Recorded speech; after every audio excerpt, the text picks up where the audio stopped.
नमस्कार, आप देख रहे हैं हमारी खास पेशकश दुनिया बोले वाह ताज। इजराइल के प्रधानमंत्री बेंजामिन नेतन्याहू ने अपनी पत्नी के साथ आगरा पहुंचकर ताजमहल का दीदार किया। नेतन्याहू का वेलकम आगरा में सीएम योगी आदित्यनाथ ने किया। सीएम योगी आगरा दौरे के दौरान नेतन्याहू के साथ रहे।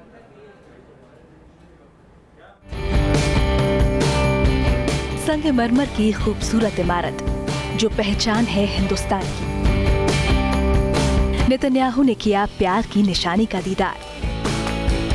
दुनिया के इस नगीने को देखने पहुंचे नेतन्याहू। अपनी पत्नी सारा के साथ किया ताज का दीदार। 7 अजूबों में शुमार हिंदुस्तान का ताज, देश की ऐसी धरोहर जिसे देखकर कोई भी उसकी खूबसूरती की तारीफ करे बगैर नहीं रह सकता। इसकी खूबसूरती का दीदार करने के लिए दुनिया के कोने कोने से यहाँ पहुँचते हैं लोग।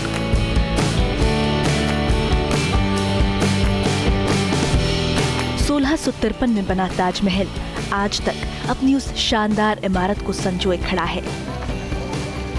इसकी संगमरमर पत्थर पर हुई कारीगरी दुनिया भर में मशहूर है।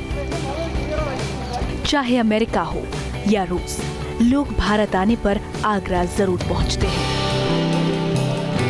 चाहे यहाँ का किला हो या फतेहपुर सीकरी, एतमादौला का मकबरा हो या यहाँ का स्वामी बाग, यहाँ घूमने के लिए दुनिया भर के बड़े बड़े नेता पहुंचते रहे हैं। और अब ताजमहल इजराइल की भी पहली पसंद बन चुका है, जिसके लिए प्रधानमंत्री बेंजामिन नेतन्याहू ने अपनी पत्नी के साथ इसकी खूबसूरती को जानने और देखने के लिए आगरा आने का कार्यक्रम तय किया। ताज के गलियारे में नेतन्याहू ने अपनी पत्नी के साथ बेहद खूबसूरत पल बिताए। TV news nation. तो इजराइल के प्रधानमंत्री बेंजामिन नेतन्याहू ही नहीं बल्कि पहले भी दुनिया भर से ऐसे कई बड़े नेता हैं जो ताज का दीदार करने आगरा पहुंच चुके हैं। इन नेताओं में बड़े बड़े देशों के प्रधानमंत्री और राष्ट्रपतियों के नाम शामिल हैं।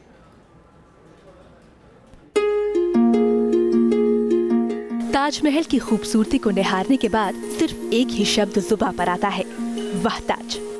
और इसका दीदार करने के लिए दुनिया के कोने कोने से लोग यहाँ पहुँचना पसंद करते हैं। 4 अक्टूबर साल 2000 में रूस के राष्ट्रपति व्लादिमीर पुतिन भी अपनी पत्नी ल्यूदमिला के साथ ताजमहल देखने आए थे। सफेद संगमरमर में तराशे गए इस नगीने का दीदार करते हुए पुतिन ने यहाँ अपनी पत्नी के साथ कई तस्वीरें भी खिंचवाई थी। जिस वक्त पुतिन यहाँ पहुँचे थे उस वक्त पूरी दुनिया की नजर सिर्फ पुतिन की भारत यात्रा पर थी। ताज के शानदार गलियारे और फूलों से भरे बगीचों में टहलते हुए व्लादिमीर पुतिन ने काफी देर तक वहाँ रुककर ताज के इतिहास के बारे में जाना था और ताज के फोटो व्यू वाले बेंच पर बैठकर अपनी पत्नी के साथ फोटो भी खिंचवाया। इसी बेंच को डायना बेंच के नाम से भी जाना जाता है। यूं तो ताज का दीदार करना अपने आप में खूबसूरत एहसास है, लेकिन ज्यादातर लोग यहाँ जोड़े में आना पसंद करते हैं।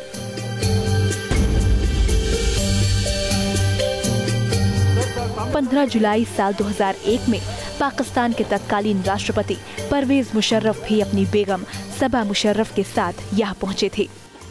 शिखर वार्ता के लिए हिंदुस्तान पहुंचे परवेज मुशर्रफ ने अपनी पत्नी के ही कहने पर ताज की ओर शिरकत की थी। ताजमहल में मुशर्रफ ने अपनी बेगम के साथ करीब 1 घंटे का वक्त बिताया था।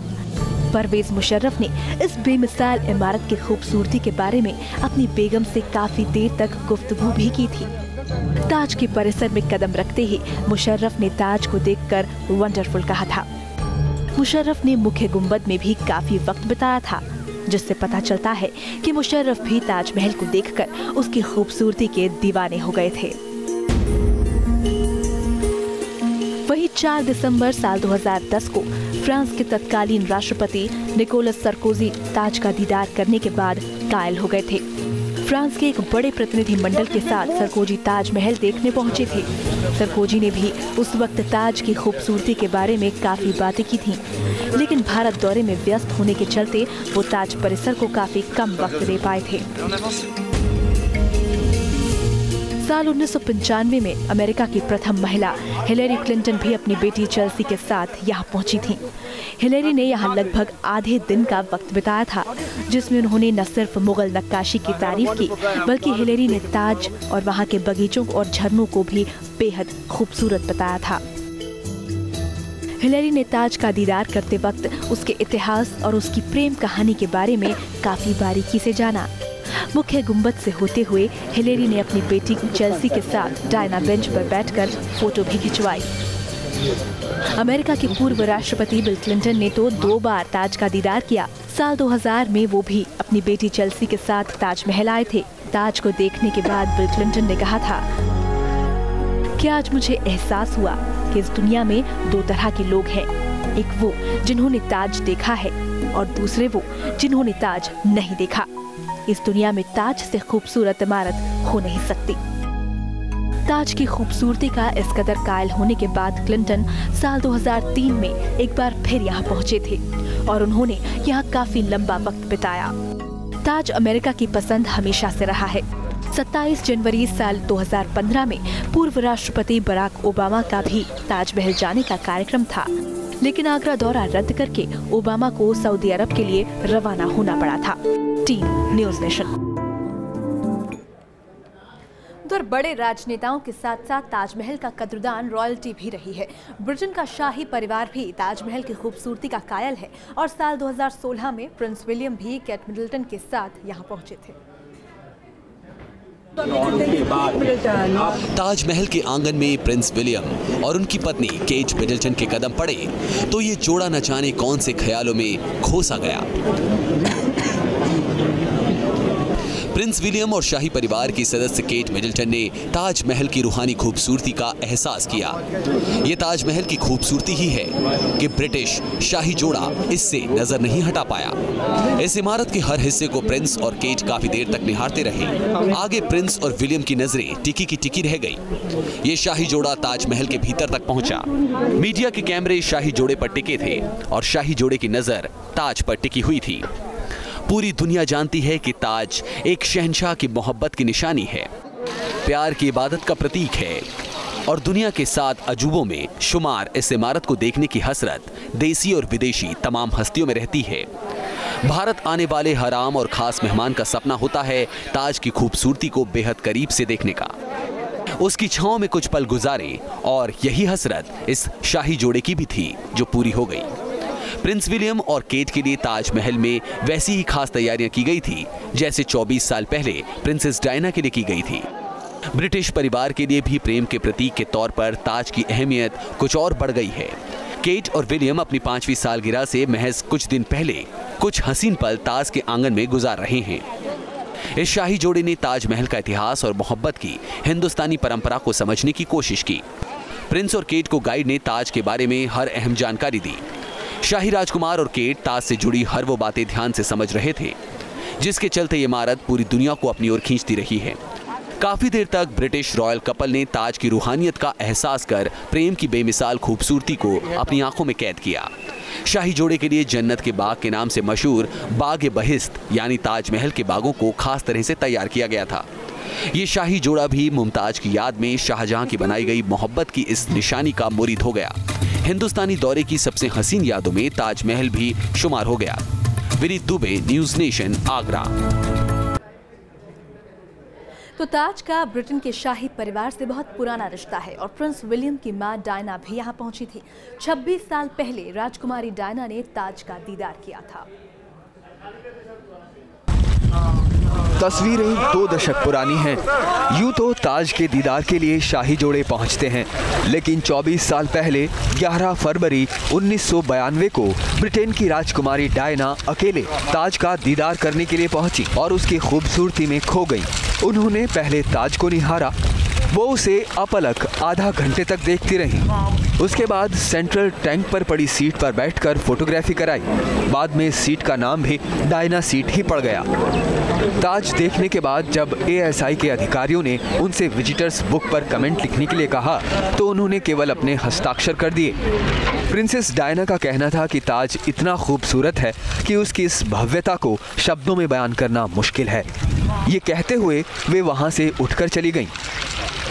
अकेले ताज का दीदार करती राजकुमारी की तस्वीर मीडिया की सुर्खियां बनी थी। आखिर डायना अकेले ताज का दीदार करने क्यों आई? प्रिंस चार्ल्स उनके साथ क्यों नहीं आए? इसको लेकर अटकलों का बाजार गर्म था। डायना प्रिंस चार्ल्स के साथ भारत आई थी। चार्ल्स बेंगलुरु में बिजी थे और डायना अकेले गुमसुम ताज की खूबसूरती में खो गईं। A wiser prince than I would have opted for a visit to the Taj Mahal and the Red Fort at Agra, which I believe is where some, at least, of the greatest pundits of the press think I ought to be anyway, rather than making a greater fool of myself here. Diana के अकेले आगरा जाने से साफ हो गया था कि दुनिया के सबसे चर्चित शाही जोड़े में अनबन चल रही है और कुछ महीने बाद तस्वीर साफ हो गई। डायना और प्रिंस चार्ल्स का तलाक हो गया। Team news nation. और चलिए अब आपको बताते हैं कि इस खूबसूरत इमारत का इतिहास आखिर क्या है, किस वजह से इसकी खूबसूरती के लोग दीवाने हैं। दुनिया में हिंदुस्तान की नुमाइंदगी करने वाली इस खूबसूरत इमारत को देखकर आंखों को धोखा भी होता है क्या? शाहजहां के बनवाए सदियों पुराने ताजमहल की मीनारों में वास्तुकला का एक बेहद उम्दा राज भी छुपा है क्या?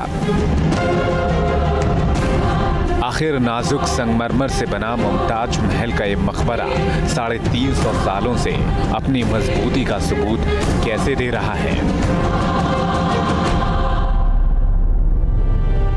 जब राजा रजवाड़ों और बादशाहों सुल्तानों के मजबूत से मजबूत किले भी खंडहर में तब्दील हो गए, तो ताज आज भी खूबसूरती का बेताज बादशाह कैसे बना हुआ है? इन सवालों का जवाब छिपा है 22,000 मजदूरों, मिस्त्रियों, कारीगरों और कलाकारों की 22 साल की मेहनत से तैयार हुई इस रचना में, जिसे कोई कविता कहता है तो कोई खूबसूरत नज्म। मुमताज तुझे देखा जब ताज महल देखा, फिर आज की आँखों से गुजरा हुआ कल देखा। ताजमहल की पड़ताल में हमने रुख किया उत्तर प्रदेश के आगरा का। ताजमहल देश की शान और शौकत के साथ साथ मोहब्बत की अनमोल निशानी है। इसे भारत के 5वें मुगल बादशाह शाहजहां ने अपनी बेगम मुमताज की याद में बनवाया था। रिसर्च बताती है कि ताजमहल एक ऐसी नायाब इमारत है जिसमें प्रवेश के बाद इसके राज आंखों के सामने खुलते जाते हैं। सब कुछ तरतीब से मिलता है, सब कुछ 4 या 4 के गुणक में मिलता है। ताजमहल में 4 बागीचे मिलते हैं, बागीचों के बीच 4 नहरें मिलती हैं, नहरों में 24 फव्वारे मिलते हैं और मुख्य गुंबद के चारों ओर 4 मीनारें मिलती हैं। सफेद संगमरमर से बने ताजमहल में बीच में एक गुंबद दिखता है और गुंबद के चारों ओर 4 मीनारें।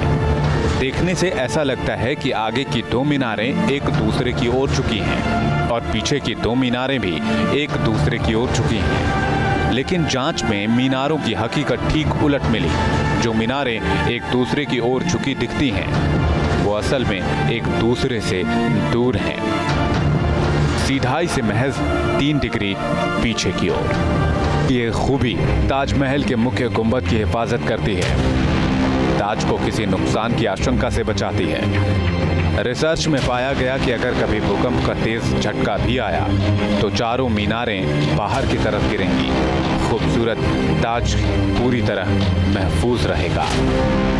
2007 में इसको 7 वंडर्स में शामिल किया गया। 7 वंडर्स ऑफ द वर्ल्ड करके कोई एक संस्था थी जिन्होंने वोटिंग करवाए थे पूरी दुनिया में। और आपको ताज्जुब होगा कि उस समय मोबाइल फ़ोन की डेंसिटी इंडिया में इतनी नहीं थी। निश्चित रूप से बाहर के लोगों ने भी उसको बहुत अप्रिशिएट किया और हमारे लोगों ने भी उसमें वोटिंग की और उस वोटिंग के आधार पे यह 1 नंबर। लोगों ने ताज को 8वें अजूबे की काल्पनिक पदवी दे दी। अजूबों में ताज को जगह मिली 2007 में। कोई नहीं जानता कि इस अजूबे को दोबारा बनाया जा सकता है या नहीं। कोई नहीं जानता कि दूसरा ताज बनाने की सारी कोशिशें नाकाम क्यों रही। लेकिन एक सच ये भी है कि इस ताज ने एक बादशाह की मोहब्बत देखी है, 22,000 कारीगरों की कारीगरी देखी है। उस ताज की खामोशी में आज भी कई सवाल दफन हैं।